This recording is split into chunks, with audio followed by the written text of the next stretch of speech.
Hello, everybody. Welcome to Conversations with Pastor Deola. And you know what we do here on Conversations? We talk about life and living through the lens of God's Word. If you've been following this season, you know that we've been interviewing men and seeing life through the lens of men, how to be a better man, how to grow, and those secrets that men have that has made them who they are today.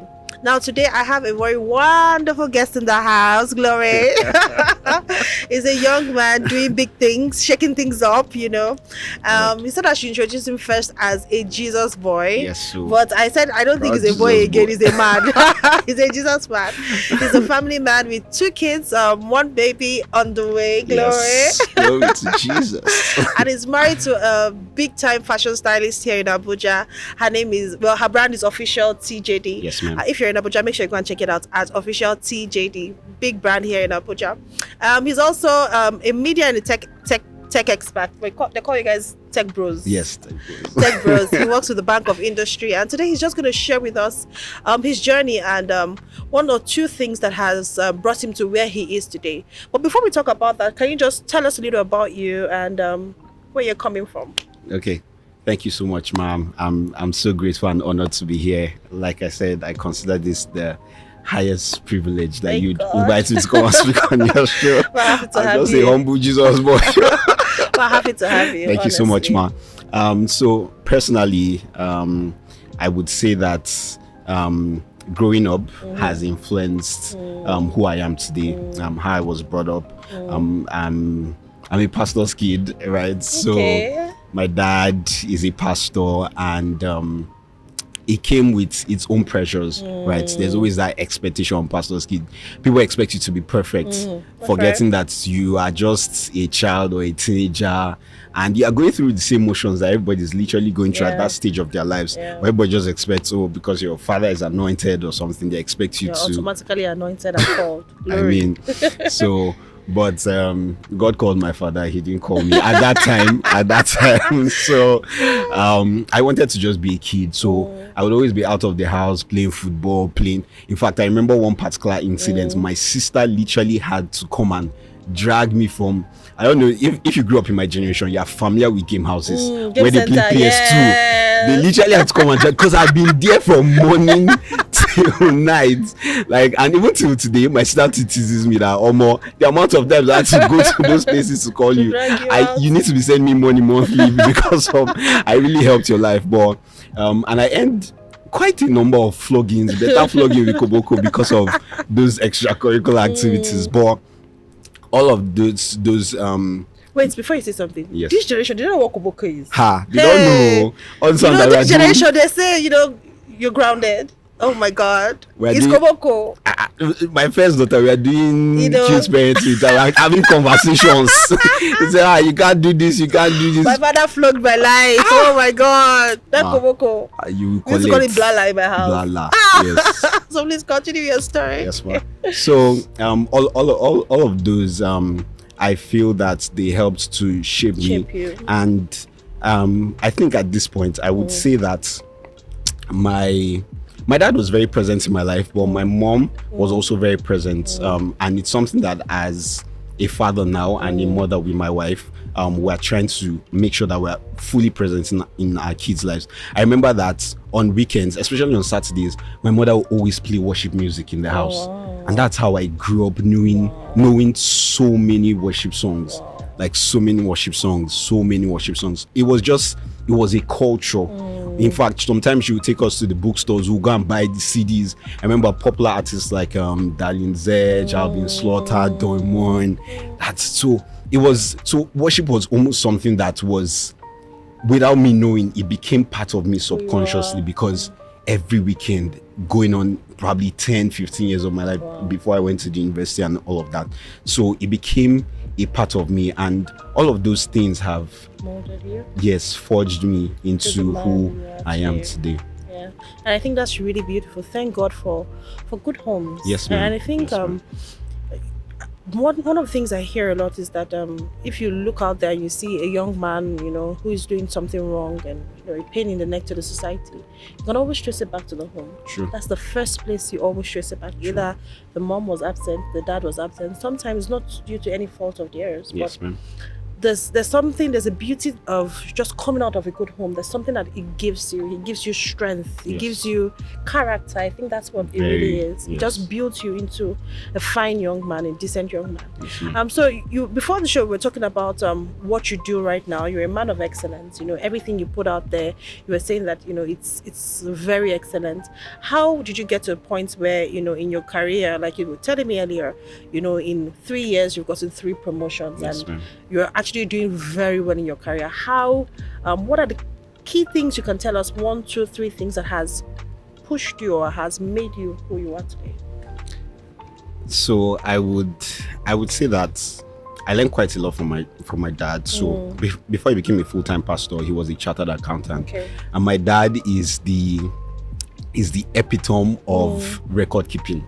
He has all my university payments, all the fees he paid. So I learned it subconsciously from him, that everything you do, using my dad's signature, like everything was just so. I just look at my dad and be like, this guy is so amazing, right? So it was a product of that. And then I would also say mentors have helped me along my way. Everyone that I have worked with in my career I have caught something from them. And I would also say that the biggest person that I've caught something from is Pastor Ayo. Because when I met Pastor Ayo, I thought I was excellent, but my God, Pastor Ayo raised the bar for excellence, and every day I'm still striving to catch up with that. But it is just a knowing, an acknowledgement that anything I put out, it's a reflection of me. So why would I want to put out a downgraded version of me? I always want to put my best foot forward. I always want to make sure that everything comes out from me is excellent. Did I write something? It has to be excellent. Did I say something? It has to be excellent. Am I communicating something to people? It has to be excellent.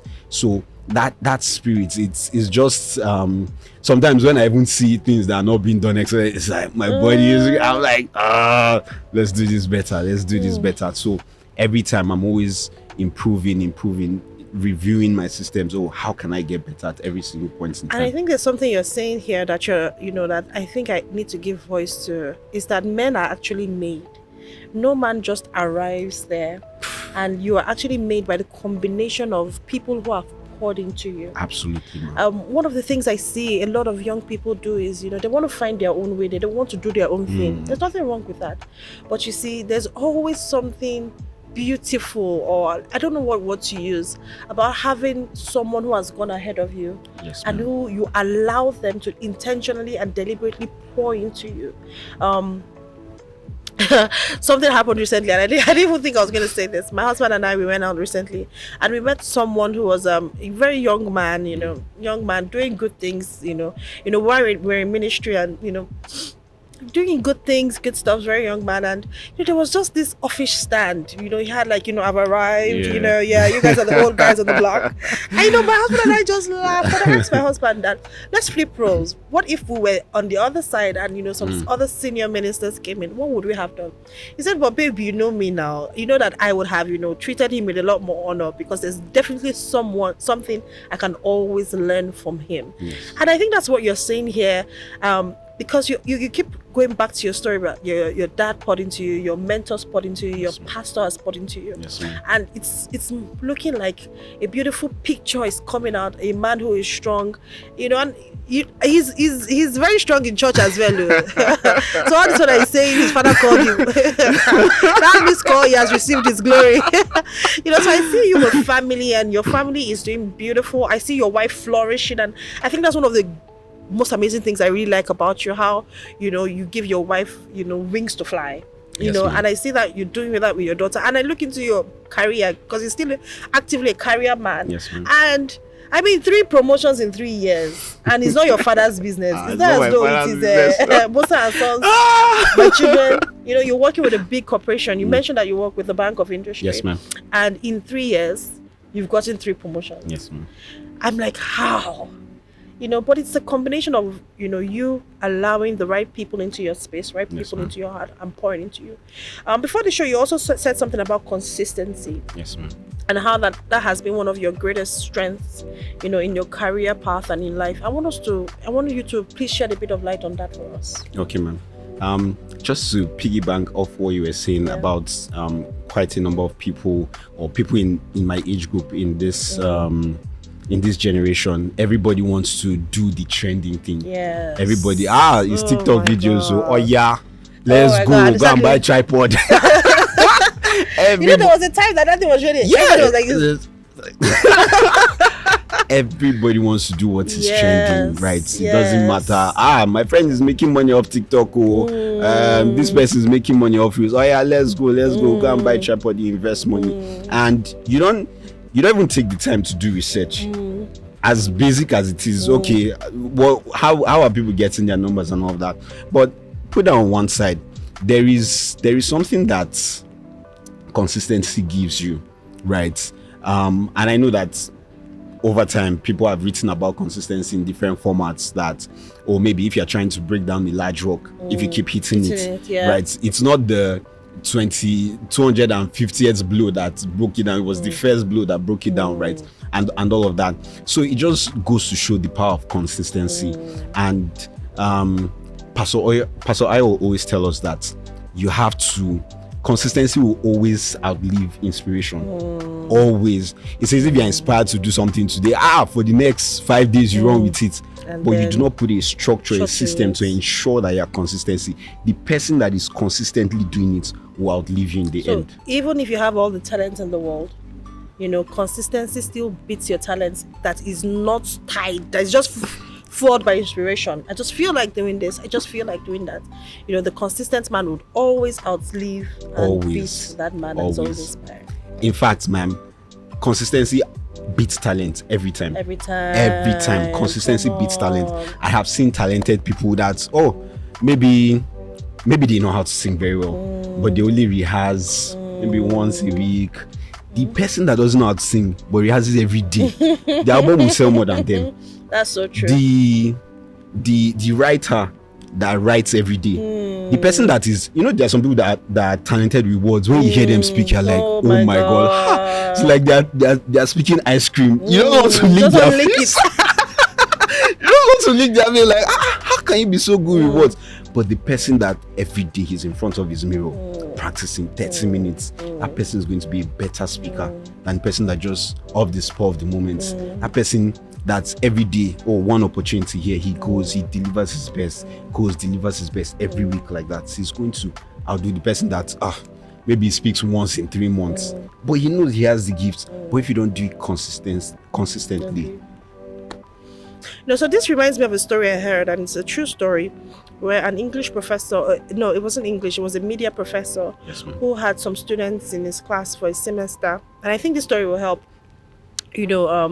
drive from the point of consistency, and you still shed more light on it. He said he divided the class into 2 groups, and it was a photography class. I think you've heard that story.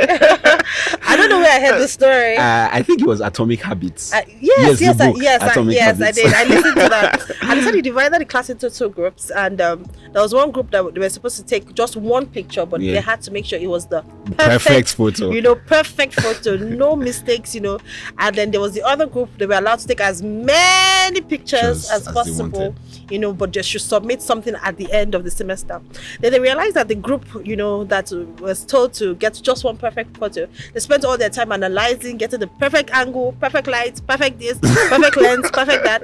And eventually when they came up and they had their picture, meanwhile the group that were told to just keep taking random pictures, keep taking, as many pictures as you want, and at the end of the day, submit the best one.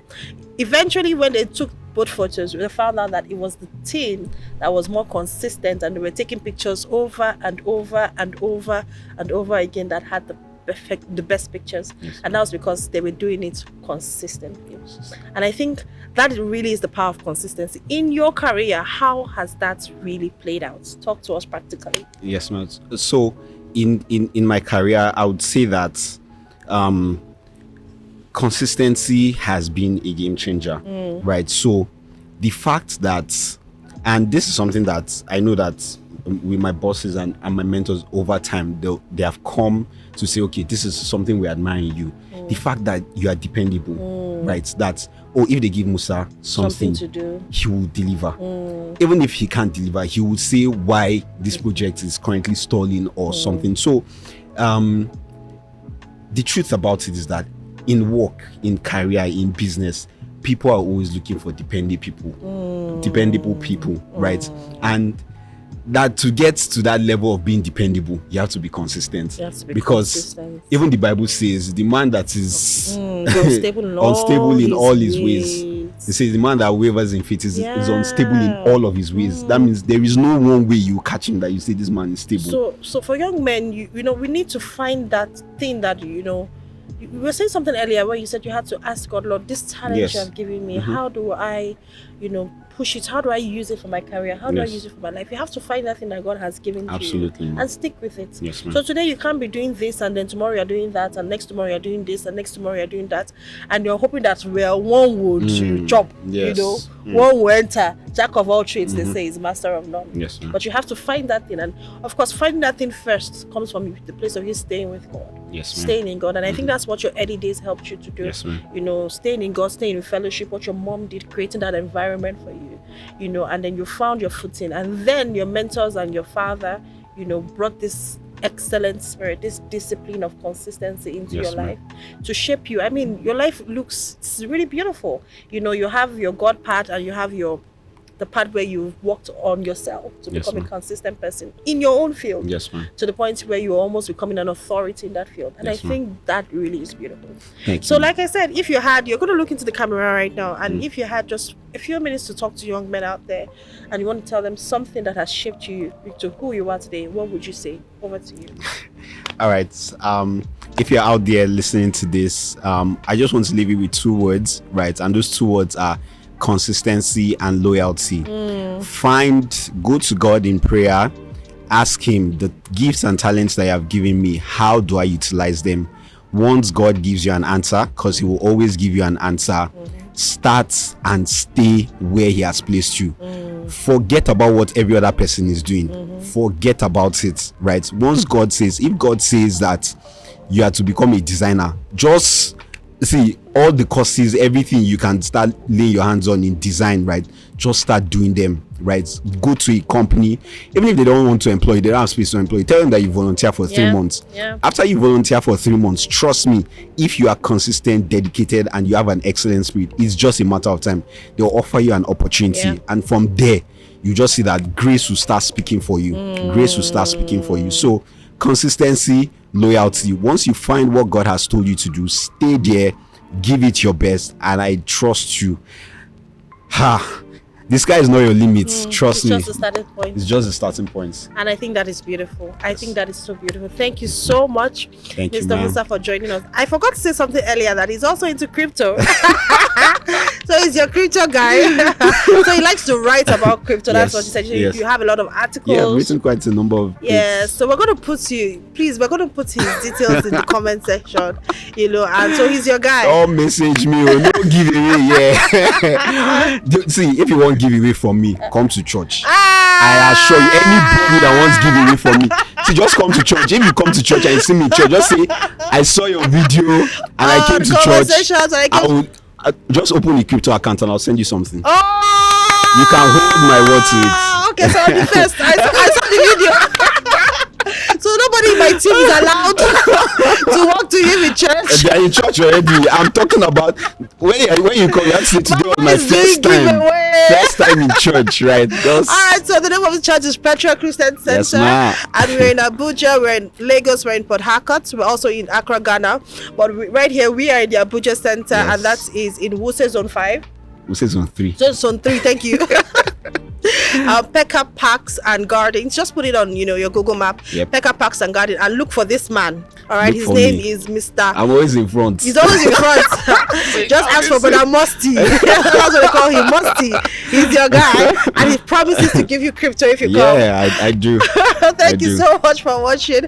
If this blessed you, if you learned something, please make sure you like, you share, you comment. I'm sure someone else will be blessed by this. All right, so make sure you share this, and see you in church. God bless you. Have a Yes, I'm lovely looking rest of forward the to seeing day. you. Bye. Thank Thank you. you. Bye.